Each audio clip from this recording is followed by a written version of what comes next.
So as you can see, the title of this video, yes, I did watch Race First Final Match, which was literally what the event was called.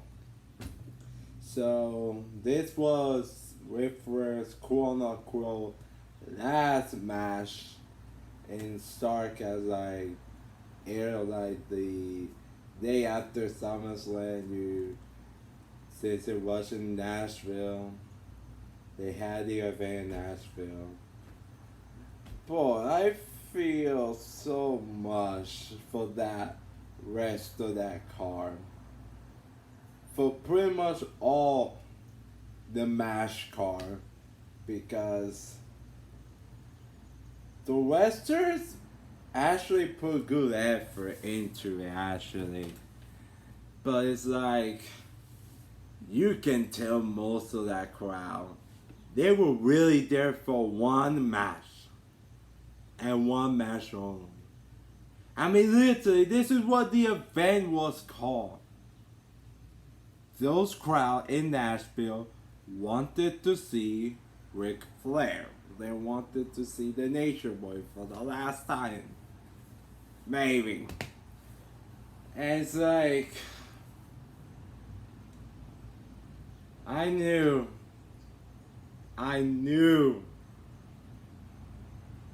this was, we all knew this was a bad idea from the get-go. I mean, this man Ric Flair had a fucking heart attack, almost died like 5 years ago, and has like a peacemaker around his chest, I think. At least that's where his peacemaker is.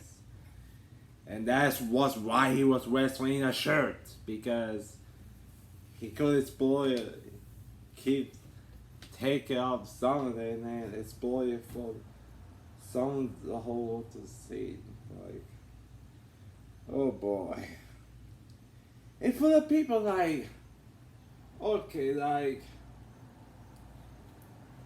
for the fans that say, oh, this is a great angle, this is the best wrestling angle the best wrestling promo I ever seen in 20 years. Like, there hasn't been any great promos, video packages, or matches that we have seen in wrestling the last 20 years. I mean, I could go pretty much a bunch of the last 20 years I could think of. And like, okay, the promos, the video packages were good for this. But it's like, this all came at the expense of Ric Flair's legacy. Whatever is left of it anyway. Like, I mean, come on. The real star in this entire feud and pretty much throughout this fucking match is Jeff Jarrett. And yeah, like Jarrett what really made this feud, this angle and this match for me. He made it work. Like, him getting the fans legitimately wild up, like wanted to jump out the gauntlet and beat his ass. That pretty much worked. And I gotta tell you, this was a big weekend for Double J. He was in the referee at SummerSlam for the Usos and Street Profits tag team title match, and now he's here being put in Ric Flair's last match. That's it. And he looked to be in pretty good shape for a mid-50-year-old guy. He looked impressive, I must say. Ric Flair. So the match was Ric Flair and Andrade versus Jeff Jarrett against Jay Lethal. That was the tag team match. Pretty much the best match Ric Flair could ever be in. for his condition and his age. That was the best situation he could have been in. So, like I said with Jared, for a 55-year-old guy, he looked pretty good in a way. With Flair, not so much. Let's just be honest. Like when he wrestles, and I'm talking about Flair. Like his hair gets fizzled out.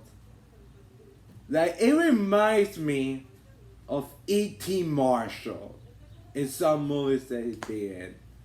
And that's not a good thing. Let's to be honest here. That's not a good thing. Like if you Google E.T. Marshall, if you see it, you will get the reference. Like there's just this one shot of Flair where he was get taken down by Jeff Jarrett, Jay Lethal. If you saw it close enough at ringside, you see his hair facial, like his hair is out to go, and he looked like fucking Uncle Creep in this match. Like I'm not even telling you, he looked like fucking Uncle Creep in the match. The hair just looked horrible. The hair just looked so out of place. Like you can tell, you can tell the baldness in my hair. And that's not to say I'm not muted, because you can see my forehead that it's kind of bald, but like that just go bald. With Flair at his 70, you can fucking tell it's showing. And you know, like the fence for Shanty there, where he would take it out ahead, like the first Shanty used to got it. Like he barely even do fucking anything in like the first minute of the match. When he was the first man starting the match, I was getting anxious, even going into the match about him wrestling. Him started out maybe even more, like oh my god, and Fred didn't even do anything, and like the first few minutes he looked okay. Oh, he looked okay. Like he wasn't embarrassing himself. But then when he got stalled, and this was the first instant where it got really sad in this match. Like, and I probably get why Flair wanted to pace this. So like, this match went 25 minutes long, which is fucking insane. Of some of the promoters going to even booking the match for such a length of the time as it is. Like you can tell, like he can barely do anything because he is 73-year-old man who hasn't competed in the ring for almost 11 years, and he didn't even look good. Like I thought his last match was like Sting in like 2011 when he wrestled that last match. Like he got, like, if you saw report, he got fucking injured in that match against Sting in 2011 in like TNA. Like he didn't even do good either. Then I watched this and that match against Sting 2011 doesn't even remotely look as uncomfortable as this was, because he was doing all of those recast Flair shots that it was the most basic with Flair match you could have seen, and was sad to see at his age be able to do this. And like I said, the first half of the match was okay. But then we got drag and drag, and we got on and on and on the second half portion to it. Like, oh my god. And I heard reports like Flair wanted to do like a move for like the top rope, and then I think it was like Charlie Flair who flat out made it that. Yeah, I heard him doing it. Then she said, I flat out refuse. I can't let you do this. Having watching Whitworth being in this kind of state, could you fucking imagine? He even attempted a dive from the top rope. Like, he was as right out and done at this match for as long as he was for those 25 minutes. He even do like I think he wanted to do a crossbody, and he didn't even try to do it because I think he realized during the match that it wasn't a good idea. And I can tell you, if he fucking did a crossbody, if he even attempted to do a dive of any sort of kind, we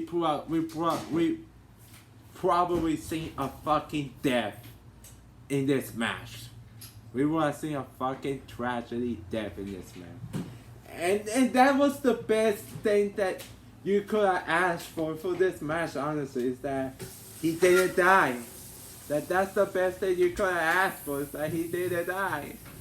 But like, yeah, and it comes the end portion when Rayfair was about to hit the brass nuts and did a figure four, which he was laying down helplessly throughout the end of that match when Flair was about to. And it's like, this was the final nail of that coffin for me for that match. Like, you can see Andrade trying physically pulling the brass knuckle because you can even see where he was like done. He was so fucking out of it. He was so gassed. Andrade had to put and Flair looked like he had nowhere to fucking go. Like, he had no idea what was happening. And Ric Flair like could do all his normal spots, and if he can't even like put a fucking brass knuckles in his fingers, you know it's time to fucking hang it up. Like, it was fucking embarrassing seeing him trying his hardest to put like the brass knuckles on it. Like, it was fucking. It was pathetic. It was sad. There's no words around it. And then he's there trying to figure four, and then he's like laying there, and the match was over. Where Jeff Jarrett's shoulders were down, but also Ric Flair's fucking shoulders were down. Like, he was laying there, help motionless, and they could have fucking win on the match, but we will pretend that never fucking happened. So Ric Flair and Andrade won the match. He got a big celebration. He got all the stars for The Undertaker, who was just happy as ever to know that he's retired and doesn't have to go to that same troop again. And wasn't able to go much deeper with his career like that. And Bret Hart looked so fucking. He looked like he didn't. He looked like helpless, like he didn't even want to even think of it. Like Fred couldn't even think of what just happened. And like Ric Flair blew his face, and like, I'm glad he came through this match alive, which was pretty much the best we could have hoped for. And it's like, Ric Flair in 2008 against Shawn Michaels WrestleMania 24 had the best retirement that anyone could ask for in wrestling, and he pissed it on it 1,000 times over. And you see the result of this match. It was one of the most uncomfortable matches that I have ever fucking seen. Like, it was sad. There's no words to getting around of it, but it was sad. There's nothing there's no words to describe it. It was just painful to watch, to see him almost being passed out, like faking a heart attack. Like, it's just fucking rough to see. At least he fucking pulled through it. It's an actually dead, but like, yeah, like, I think Flair needed that fucking match. In almost a second, he needed to have this match to able to say, because I think he has to go, somewhere in his head, he has to think like, yeah, I can't do this shit no more. With all my fucking battles and health problems, I can't do it anymore. So, yeah, that's it. So I did watch with the last match. Like, subscribe, tell me what you think about with the last match in the comment section below. And as always, I'm Jason Marinas, and I approve this message.